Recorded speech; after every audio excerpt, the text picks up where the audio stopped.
If you have any questions as we go, just feel free to Mm, pop in. Let's do it. All right, so let's share the screen.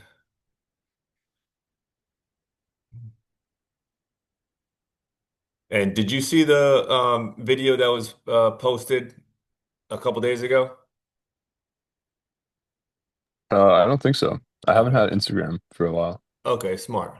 Well, I'm gonna play it right now, and we'll begin. Let's do it.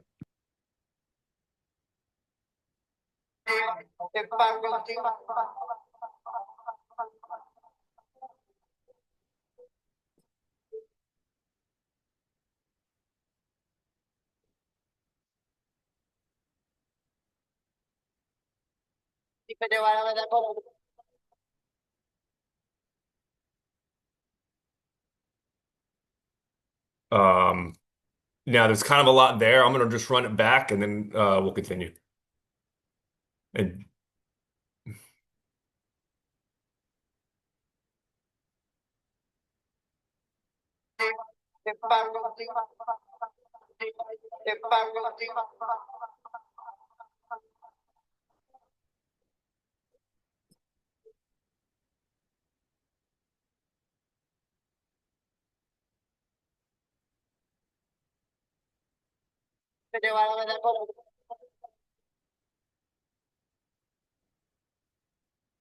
all right, so that is inner judo externalized, meaning what we're seeing with the person in the white gi versus the blue gi is what we feel internally when we're going through negative emotions or that inner struggle or inner friction. And so the idea here is to turn the negative emotion into growth of real I through self-observation and self-remembering. Now, here's the first part. Here's the guy in the blue is like the stimulus or something that happens that triggers the negative emotion. We're challenged, and instead of reacting, we do the inner work. Now let's dig into this part right here. The trigger. And all these quotes that I'm going to be putting out are all from Uspensky. So as soon as you see your opponent, the first step is trying not to express the negative emotions, which, an expression of negative emotion is pouting or complaining or whining or just showing this expressing this negativity. So we want to just quick stop that. And that's the first step. Just don't express it. Next is the study of the negative emotions themselves. And so that's when we are feeling it, we're acknowledging it, we're looking at it from a more objective, non-judgmental point of view, and just studying the emotion, not being attached to it. We're separating ourselves from it. And let's see who just popped in here.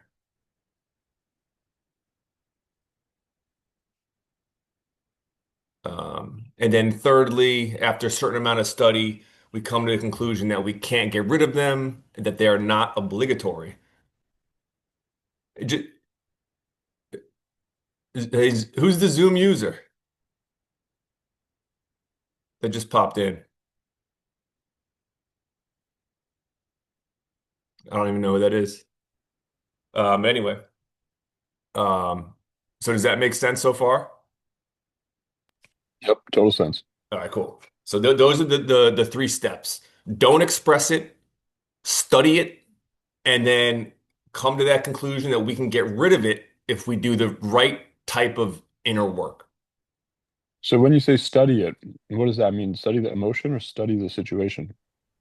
That is studying well, it's could be both. I mean, you're studying the emotion that was triggered by the situation. So, um, but it's most important to realize that you're looking at it. You're not identified with it. You're not attached to it.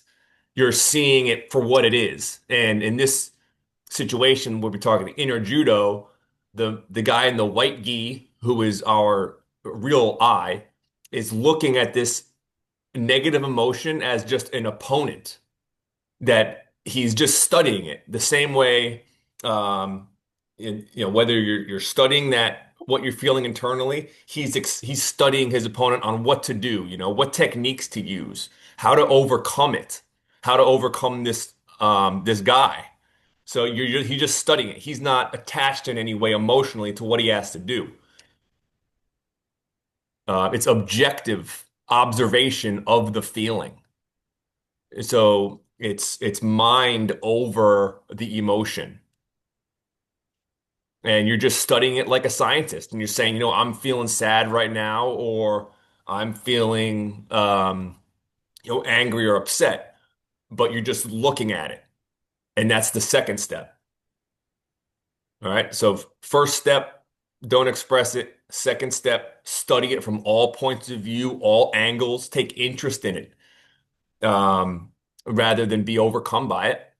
And then thirdly, after a certain amount of study, we come to the conclusion we can get rid of them. All right. And so now we're going to go from the trigger. Here's some other quotes from Uspensky. He says, it's a question of thinking rightly because expression of negative emotions is always based on some kind of wrong thinking. The expression of negative emotions is mechanical, meaning basically unconscious, while resistance to them is conscious. Emotion is one thing, expression is another. And that's a big one because a lot of times they'll say, like the Stoics, they'll say, oh, the Stoics don't have emotions. And that's not true. It's just that they're doing inner work, but not expressing it. So it seems like they're emotionless, but really they're just kind of stone-faced as they are, but they're working through it internally. Another lastly here quote is the most important aspect of discipline is not expressing negative emotions. And um, this, you'll realize that it's like, once you get used to a particular habit, to try to break it requires discipline. And so if we're used to acting out, if we become triggered, it requires discipline, like learning any type of art, to get it under control and break that habitual behavior. And breaking habitual behavior is tough and definitely requires discipline. And if you look at that, the martial artist there, you could tell just by his skills that he's a very disciplined individual. All right. And now we go next phase here. Right now, boom, he gets control of what he's trying to do. And this is the real I. And this is your observing I or your permanent I. It's right thinking, right attitude. It's who we really are.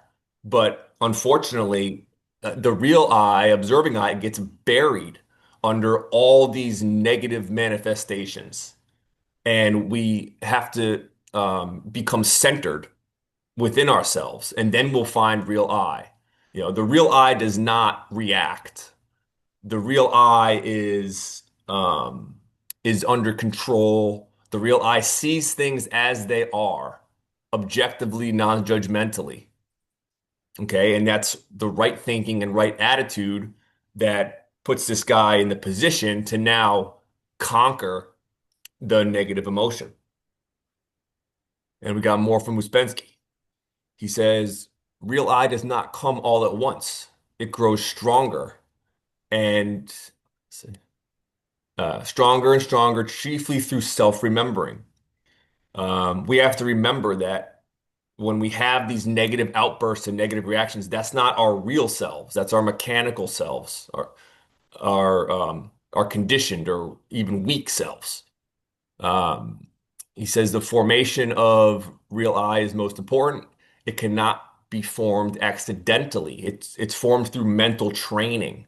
And so we're training the mind to look at the emotion for what it is, rather than be overtaken by it.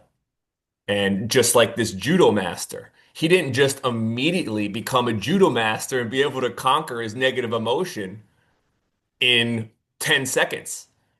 He obviously is well trained. He's a master of what he does. And therefore, he's able to quickly overcome his opponent. Um, he says, we must separate real I from the eyes of false personality or the wrong attitudes. The real I realizes that life is difficult and is full of challenges, and we have to work to strengthen ourselves to overcome them. While the false personality and wrong attitudes is the complainer, it's the whiner, it's the ungrateful and basically ignorant and mechanical aspects of our personality, and we all have them, but it's about over time eliminating them and separating them from our real eye that sees things objectively how they really are. And then at the bottom here it says magnetic center is the ground from which real eye grows. And magnetic center is the part of us that's seeking truth and that wants the real. And um, yeah, so moving on. All right, so now we're getting into self-observation. And self-observation, again, he's gaining control. You look at the guy's technique down there. See how he's maneuvering around his opponent. He knows what to do. He's putting him he's basically conquering him. And from Uspensky, he says control of emotions is a very difficult thing. Real observation must be based on facts. uh, Facts again, looking at like a scientist of what's really happening. Self-observation is always directed at some definite function. In this case, we're focusing on the function of the emotional center. We can focus on functions of the body, we can function on our thoughts, we can focus on our instinctive center, but for the most part, like what we're dealing with here is the definite function of the emotional center. Self-observation is the way towards self-consciousness. When observing, you know what you're doing, why you're doing it, and what you want to attain. If you look at the judo master in the white, he knows what he wants to do. He wants to pin and put this guy out of commission as soon as possible. That's what he's focusing on. If that was a negative emotion, he's not saying, "Oh, why me? Oh, like poor me, this and that." Like you're going right into conquering the emotion, which is going to waste your energy, so you can move forward with whatever you want to do. Um, and then we can act on our emotions by separating mind from emotions. Mind cannot only be trained, but also taught to stand aside and look at emotions. And so here we're separating the functions.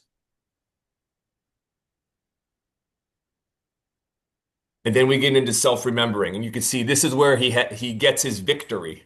He wins and he conquers his opponent. Um, Real control of emotional center needs self-remembering.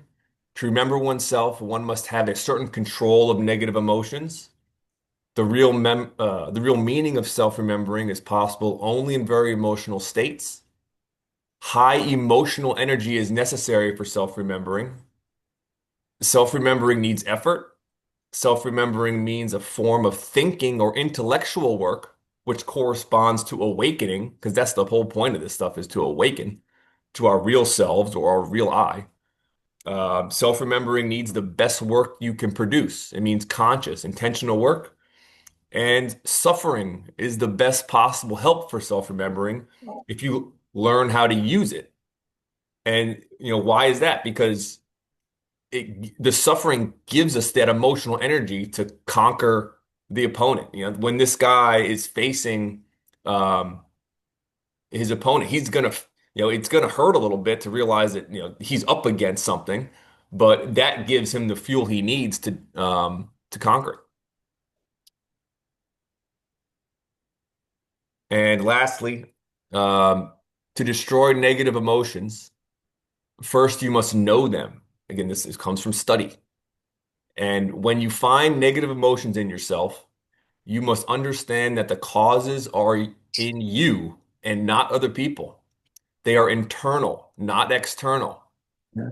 When you realize Yeah. that they are in yourself, results will begin to come according to the depth of your conviction and the continuance of your memory.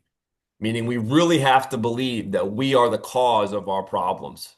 We are to blame, nobody else is. And if you can be truly convicted of that, and when he says continuance of your memory, he's talking about you have to remember 100%. that. It's hard to remember that we're the cause and we're to blame.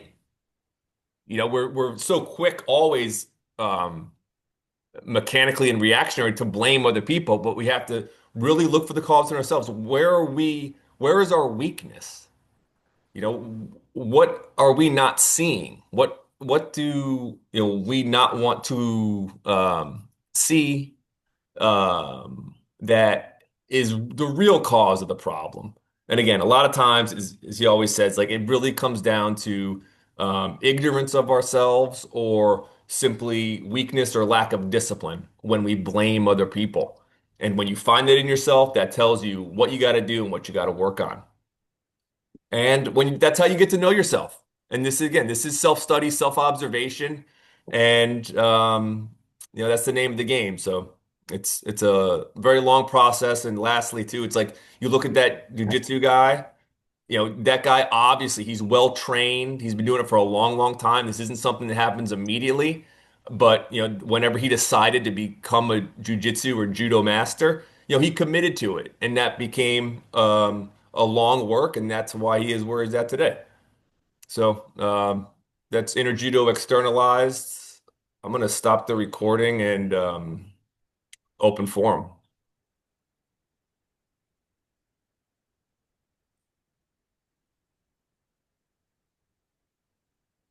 All right. So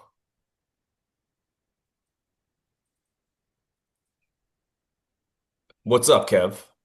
Oh man, I'm just doing good. Can you hear Yeah, me? I can hear you. Okay, awesome. Yeah, listen, and it's okay. You are where you are. And it's You are. okay. You just got to start where you are. You are where you are.